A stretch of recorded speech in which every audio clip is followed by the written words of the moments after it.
India के साबिक वजीर आजम राजीव गांधी और उनके भाई संजय गांधी दोनों ही को रफ्तार और मशीनों से बहुत प्यार था। एक तरफ राजीव हवाबाजी के असूलों पर अमल करते थे तो दूसरी तरफ संजय हवाई जहाज को कार की तरह चलाते थे। तैयारे को हवा में कलाबाजियां लगवाना उनका शौक हुआ करता था। 1976 में उन्हें हल्के तैयारे उड़ाने का लाइसेंस मिला, लेकिन इंदिरा गांधी को इख्तदार से हटाए जाने के बाद जनता पार्टी की हुकूमत ने उनका लाइसेंस मनसूख कर दिया। लेकिन फिर जैसे ही इंदिरा गांधी दोबारा इख्तदार में आई, उनका लाइसेंस भी उन्हें वापस कर दिया गया। 1977 के बाद इंदिरा गांधी के खानदान के एक करीबी साथी धीरेंद्र ब्रह्मचारी 2 सीटों वाला तैयारा पिट्स S-2A दरामद करने की कोशिश कर रहे थे, जो खसूसी तौर पर हवा में कलाबाजियां खाने के लिए तैयार किया गया था। मई 1980 में इंडिया के कस्टम डिपार्टमेंट ने आखिरकार उसे इंडिया लाने की मंजूरी दे दी। जल्दी इसे सफदरजंग एयरपोर्ट पर दिल्ली फ्लाइंग क्लब पहुंचा दिया गया। संजय पहले ही दिन इस तैयारे को उड़ाना चाह रहे थे, लेकिन फ्लाइंग क्लब के इंस्ट्रक्टर को पहला मौका मिला। संजय गांधी ने 21 जून 1980 को पहली बार इस पर अपना हाथ आजमाया। दूसरे दिन यानी 22 जून को उन्होंने अपनी अहलिया मनिका गांधी और इंदिरा गांधी के खसूसी मुआवन R.K. धवन और धीरेंद्र ब्रह्मचारी के साथ परवाज की और 40 मिनट तक दिल्ली के आसमान में तैयारा उड़ाते रहे। अगले दिन यानी 23 जून को कांग्रेस के नौजवान रहनुमा माधवराव सिंधिया उनके साथ पिट्स उड़ाने जा रहे थे, लेकिन संजय गांधी दिल्ली फ्लाइंग क्लब के साबिक इंस्ट्रक्टर सुभाष सक्सेना के घर पहुंच गए, जो सफदरजंग हवाई अड्डे के नजदीक ही रहते थे। उन्होंने कैप्टन सक्सेना से कहा कि वो इनके साथ फ्लाइट पर चलें। संजय गांधी अपनी कार पार्क करने गए थे और सुभाष सक्सेना अपने एक मुआवन के साथ फ्लाइंग क्लब की मरकजी इमारत में पहुंचे। कैप्टन सक्सेना को जल्दी नहीं थी, शायद इसी वजह से उन्होंने चाय का ऑर्डर दिया था। अभी उन्होंने चाय का एक घूंटी पिया था कि उनका चपरासी दौड़ता हुआ आया और कहा कि संजय गांधी हवाई जहाज में बैठ गए हैं और फौरन उन्हें बुला रहे हैं। कैप्टन सक्सेना ने अपने असिस्टेंट को यह कहते हुए घर भेज दिया कि वो 10-15 मिनट में वापस आ जाएंगे। कैप्टन सक्सेना पिट्स के अगले हिस्से में बैठे और संजय गांधी ने अकबी हिस्से में बैठकर अपना कंट्रोल संभाल लिया। उन्होंने सुबह 7:58 पर टेक ऑफ किया। संजय गांधी ने हिफाजती कवायद को नजरअंदाज करते हुए रहायशी इलाके पर 3 लूप यानी गोते लगाए। वो चौथा लूप लगाने ही वाले थे जब कंट्रोल टावर में बैठे तैयारे को देखने वाले लोगों का मुंह उस वक्त खुले का खुला रह गया जब उन्होंने देखा कि तैयारा शुका होटल के पीछे अचानक गायब हो गया। सक्सेना के मुआवन ने भी तेजी से जहाज को नीचे गिरते हुए देखा। उन्होंने अपनी साइकिल उठाई और पागलों की तरह चलाते हुए मौका पर सबसे पहले जा पहुंचे। बिल्कुल नया पिट्स 2 सीटर बुरी तरह तबाह हो गया था और उससे गहरा काला धुआं उठ रहा था, लेकिन उसमें आग नहीं लगी थी। रानी सिंह अपनी किताब सोनिया गांधी इन एक्स्ट्रा ऑर्डिनरी लाइफ में लिखती हैं, सक्सेना के मुआवन ने संजय गांधी की लाश को तैयारे के मलबे से 4 फुट दूर पड़ा देखा।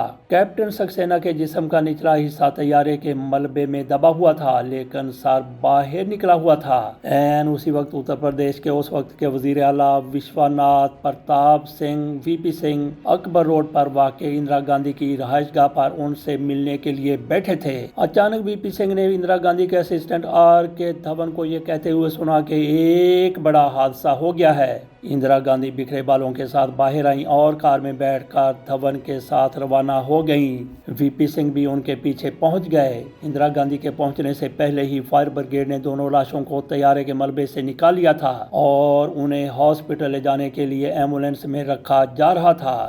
रानी सिंह अपनी किताब में लिखती हैं, इंदिरा गांधी खुद एम्बुलेंस में बैठकर राम मनोहर लोहिया हॉस्पिटल पहुंच गईं। वहां डॉक्टरों ने दोनों को मुर्दा करार दे दिया। अटल बिहारी वाजपेयी BJP रहनुमा जो बाद में वजीर आजम बने और चंद्रशेखर बाद में वजीर आजम बने, सबसे पहले अस्पताल पहुंचने वालों में शामिल थे। इंदिरा गांधी ने अपने आंसू और एहसास छुपाने के लिए स्याह चश्मे पहन रखे थे। उपल जैकर अपनी किताब इंदिरा गांधी में लिखती हैं कि उन्हें तनहा खड़ा देखकर वाजपेयी ने आगे बढ़कर कहा, इंदिरा जी, इस मुश्किल घड़ी में आपको बहुत हौसले से काम लेना पड़ेगा। उन्होंने जवाब नहीं दिया, लेकिन वाजपेयी की तरफ इस तरह देखा जैसे कह रही हों कि आप कहना क्या चाहते हैं। वाजपेयी थोड़ा परेशान हो गए और ये सोचने लगे कि उन्होंने इंदिरा को ये कहकर कुछ गलत किया है। उसके बाद इंदिरा ने चंद्रशेखर की तरफ देखा और उन्हें एक तरफ ले गई और कहा कि मैं कई दिनों से आसाम के बारे में आपसे बात करना चाहती थी, वहाँ हालात बहुत संगीन हैं। चंद्रशेखर ने कहा कि हम इस बारे में बाद में बात करेंगे। इंदिरा गांधी ने जवाब दिया, नहीं, ये मामला बहुत अहम है। हैरत ज़दा चंद्रशेखर ये नहीं समझ सके कि एक माँ जिसके बेटे की लाश दूसरे कमरे में रखी हुई है, वो आसाम की बात कैसे कर सकती है। उपल जैकर की किताब के मुताबिक शाम के वक्त जब अटल बिहारी वाजपेयी, चंद्रशेखर और हेमवती नंदन बहुगुणा की आपस में मुलाकात हुई तो वाजपेयी ने तबसरा करते हुए कहा, या तो उन्होंने गाम पी लिया है या फिर वो पत्थर से बनी हुई हैं। ये साबित करने की कोशिश कर रही हैं कि इस मुश्किल वक्त में भी वो आसाम और इंडिया के मसाइल के बारे में सोच रही हैं। हॉस्पिटल में उनके पीछे आने वाले विश्वनाथ प्रताप सिंह को देखकर इंदिरा गांधी ने कहा, आप फौरन लखनऊ वापस जाएं, क्योंकि वहाँ इससे बड़े मसाइल हल होने हैं। जब तक डॉक्टर संजय गांधी की मशकशुदा लाश पर काम करते रहे, इंदिरा गांधी उस कमरे में खड़ी रहीं। उधर हादसे की खबर सुनकर संजय गांधी की अहलिया मनिका गांधी भी हॉस्पिटल पहुंच गईं। इंदिरा गांधी इस कमरे से बाहर आ गईं जहां संजय की लाश थी। उन्होंने मनिका को तसल्ली दी और उन्हें अगले कमरे में बैठकर इंतजार करने के लिए कहा। उन्होंने कैप्टन सक्सेना की अहलिया और वालदा को भी तसल्ली दी। संजय गांधी की लाश पर डॉक्टरों को 3 घंटे लगे। जब उन्होंने अपना काम खत्म किया तो इंदिरा ने उनसे कहा, अब आप कुछ मिनट के लिए मुझे मेरे बेटे के साथ छोड़ दें। डॉक्टर कुछ हिचकिचाए, लेकिन इंदिरा ने सख्ती से उन्हें वहां से चले जाने को कहा। ठीक 4 मिनट बाद वो कमरे से बाहर आ गईं। वो इस कमरे में गईं जहां मनिका बैठी हुई थी। उन्होंने मनिका को बताया कि संजय अब इस दुनिया में नहीं रहे। इससे कबल जब डॉक्टर संजय की लाश पर काम कर रहे थे तो वो एक बार फिर वो जगह चली गईं जहां संजय का तैयारा गिर कर तबाह हुआ था। बाद में अफवाह फैल गई कि इंदिरा संजय की घड़ी और चाबियों का गुच्छा ढूंढने वहां गई थी, लेकिन इन अफवाहों में कोई हकीकत नहीं थी। उन्हें संजय के जाती सामान से कोई दिलचस्पी नहीं रही थी। वो दरअसल संजय को तलाश कर रही थी। धात के जले हुए मोटे मोटे टुकड़ों को देखकर उन्हें यह एहसास हुआ कि संजय अब कभी वापस नहीं आएगा। वो जहाज के गिरने से संजय की, इसलिए उनके सारे ख्वाब और मुस्तकबिल के मंसूबे बिखर कर रह गए थे। वो संजय की लाश को अपनी निगरानी में अकबर रोड पर अपनी रिहाइशगाह में ले आई, जहां उन्हें बर्फ की सिलों के एक प्लेटफॉर्म पर रखा गया।